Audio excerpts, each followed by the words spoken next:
सभी को नमस्कार दोस्तों। एक ज़रूरी सूचना है गेस्ट टीचर्स से रिलेटेड। आपकी बहुत सारे कमेंट्स मैसेजेस मेरे पास आ रहे थे।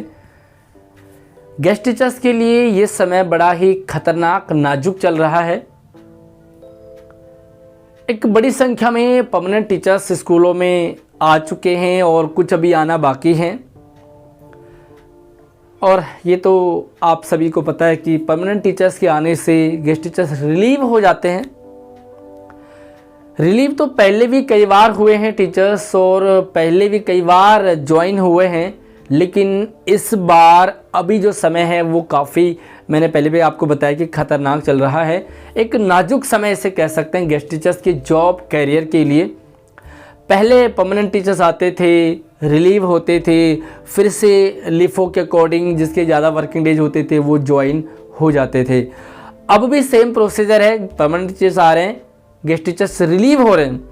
लेकिन जिस स्कूल में जो टीचर रिलीव हुआ है उसके वर्किंग डेज काफ़ी ज़्यादा हैं और उससे कम वर्किंग डेज वाले किसी दूसरे स्कूल में ज्वाइन हैं, तो अब ये रिलीव होने वाला टीचर्स उन्हें हिट कर रहा है, यानी कि गेस्ट ही गेस्ट को हिट कर रहा है।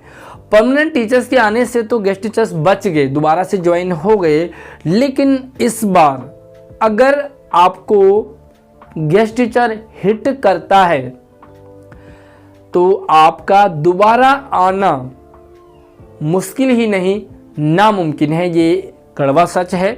लेकिन मैंने पहले भी आपको बताया कि अपडेट है, हमारा काम होता है वो आप लोगों तक पहुंचाना, क्योंकि भटकने से, इधर उधर माथापच्ची करने से, टाइम वेस्ट करने से कोई फ़ायदा नहीं है। इसलिए बहुत सारे कमेंट्स आपके आ रहे थे कि जो रिलीव हो रहे हैं उनका क्या होगा।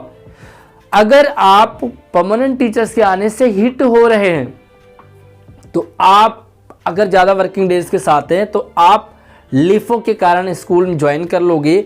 लेकिन अगर आपको गेस्ट ही रिलीव करता है, इसका मतलब आपसे नीचे कोई नहीं है, सबसे कम वर्किंग डेज आपके ही है। इसलिए आप हिट हो रहे हो और उसके बाद आप दोबारा नहीं आ पाओगे, क्योंकि सबसे कम वर्किंग डेज तो आपके ही थे, आपसे नीचे तो कोई है ही नहीं, तो आप किससे हिट करोगे। ये कड़वा सच है। इसे आप सभी को समझ लेना ही बहुत ज़रूरी है।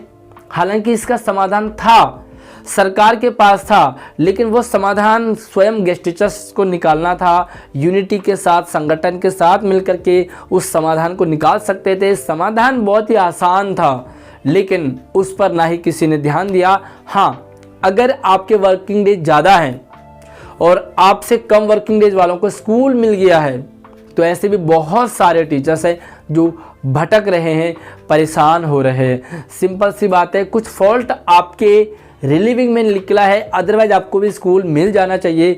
बहुत सारे ऐसे भी स्कूल्स हैं जिन स्कूल्स में गेस्ट टीचर्स गए और वहाँ पे पता लगा कि ऑलरेडी फील्ड है, यानी कि कोई भी वैकेंसी वैकेंट नहीं है। ऐसे में वो टीचर ज़्यादा वर्किंग डेज के कारण फिर से वो बाहर ही रह गया। तो भैया जल्दी ही आपको फिर से अपनी एप्लीकेशन, अब आपको एप्लीकेशन लगानी होगी।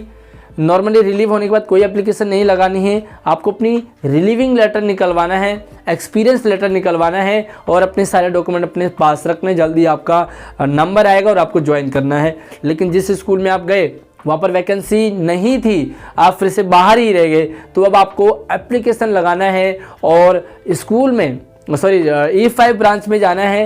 वहाँ पर एप्लीकेशन लगाने के बाद आपको बताना है कि भैया इस स्कूल में वैकेंसी नहीं है, लेकिन हमें ये वाला स्कूल अलॉट किया गया है। तो फिर अब क्या होगा, दोबारा से लिस्ट निकलेगी, उस लिस्ट का आपको वेट करना पड़ेगा और आपसे नीचे जो भी हैं वो हिट हो जाएंगे, आपका नंबर तो आ जाएगा, लेकिन आपने जिसको हिट किया उसका दोबारा आना मुश्किल है।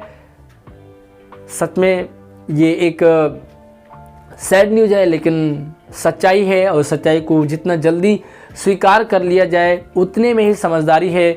भटकना, परेशान होना, दौड़ भाग करना, माथापच्ची करना, समय ख़राब करना, ये सिर्फ एक टाइम बाद आप कहोगे कि ये बेकार था।